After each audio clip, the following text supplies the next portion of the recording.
नमस्कार दोस्तों, आज की इस वीडियो में हम बात करने वाले हैं होमगार्ड के बारे में।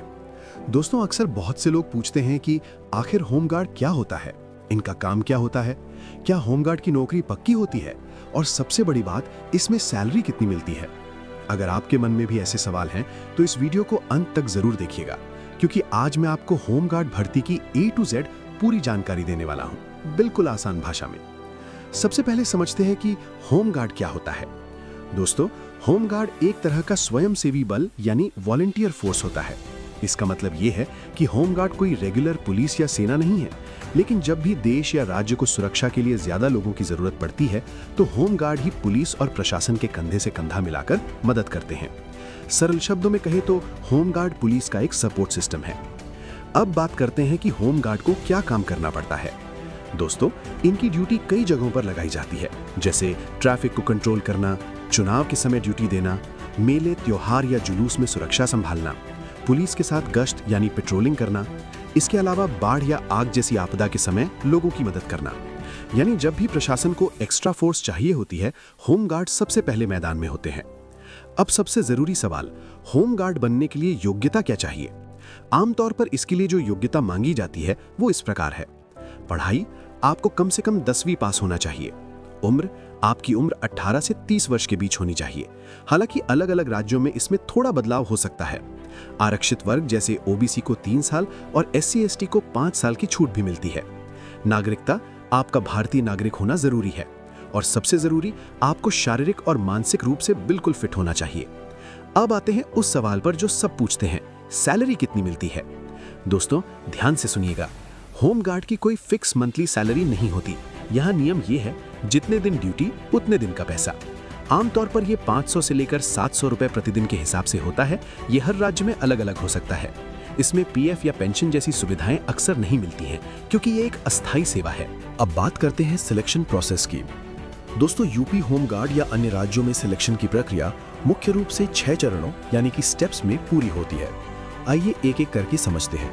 पहला चरण, लिखित परीक्षा यानी कि रिटन एग्जाम। सबसे पहले आपको एक लिखित परीक्षा देनी होगी। इसमें सामान्य ज्ञान यानी कि GK से जुड़े 100 सवाल पूछे जाते हैं, जो 100 नंबर के होते हैं। इसके लिए आपको पूरे 2 घंटे का समय मिलता है। पेपर ऑफलाइन होता है और आपको OMR शीट भरनी होती है। इसमें भारत का इतिहास, भूगोल, संविधान और करंट अफेयर्स जैसे विषय पूछे जाते हैं। दूसरा चरण, मेरिट लिस्ट। लिखित परीक्षा के बाद एक मेरिट लिस्ट बनती है। जिनके नंबर अच्छे होते हैं उन्हें ही अगले टेस्ट के लिए बुलाया जाता है। तीसरा चरण, दौड़ यानी कि फिजिकल एफिशिएंसी टेस्ट। इसके बाद होती है दौड़। पुरुष उम्मीदवारों को 4.8 किलोमीटर की दौड़ पूरी करनी होती है, वहीं महिला उम्मीदवारों को 2.4 किलोमीटर दौड़ना होता है। ये सिर्फ पास करना होता है, इसके नंबर नहीं जुड़ते, लेकिन अगर दौड़ नहीं निकाल पाए तो आप बाहर हो जाएंगे। चौथा चरण, शारीरिक माप यानी कि फिजिकल स्टैंडर्ड टेस्ट। दौड़ के बाद आपकी लंबाई और सीने की माप होती है।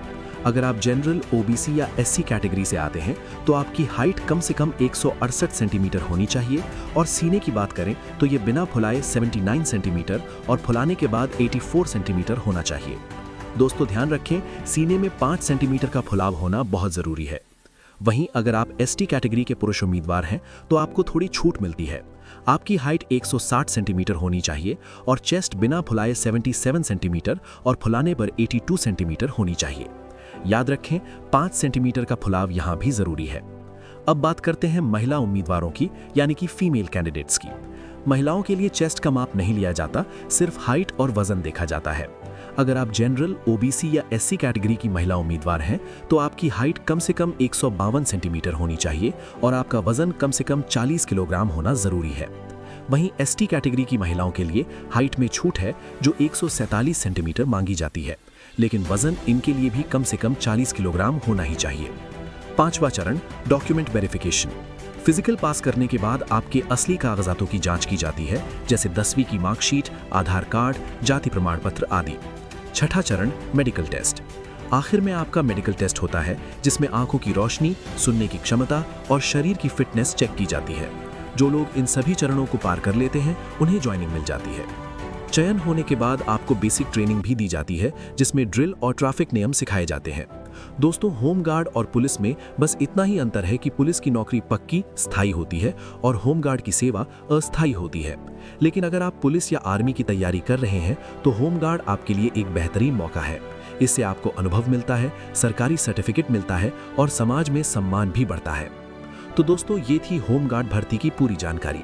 अगर आपका अब भी कोई सवाल है तो कमेंट बॉक्स में ज़रूर पूछें।